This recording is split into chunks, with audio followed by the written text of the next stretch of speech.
Prokuroria Publike ka formuar lëndë për 8 personat që ishin pjesë e kallëzimit penal nga policia financiare për keqpërdorime në dhënien e lejës, raportit teknik të rreshëm dhe mbikëqyrjes së rreshme për një kompani nga Glumova me vlerë rreth 1.8 milion euro. I dyshuari kryesor është ish-kryetari i Sarajit, njëherësh deputet i BDI-s Blerim Bexheti. Për momentin nga prokuroria nuk kanë bërë kërkesë për masa për të dyshuarit.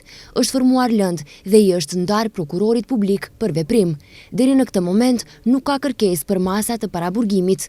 Kallëzimi nga policia financiare është dorëzuar në procedurë të rregullt dhe menjëherë është marrë në shqyrtim, njoftojnë nga prokuroria publike.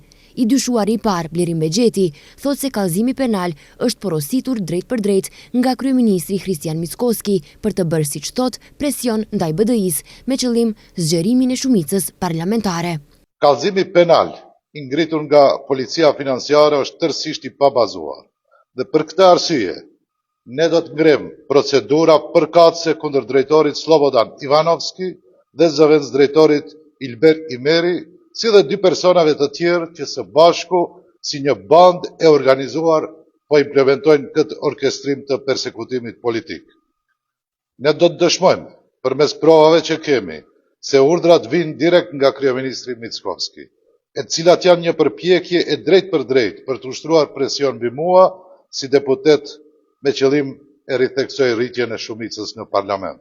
Siç thuhet në kallëzimin e policisë financiare, për parcelën ku është vendosur kompania Azra Idriz SHPK, nuk ka pasur plan të detajuar urbanistik dhe duke të i kaluar kompetencat të dyshuarit kanë përgatitur plan të certifikuar për lejen për ndërtim për përmbajtjen e rreshme, përfshir edhe llogarinë tatimore për mbulimin financiar të tokës ndërtimore në kundërshtim me ligjin. Inxhinieri ka realizuar kontroll teknik të objektit dhe ka përgatitur raport përfundimtar me të dhënat të rreshme.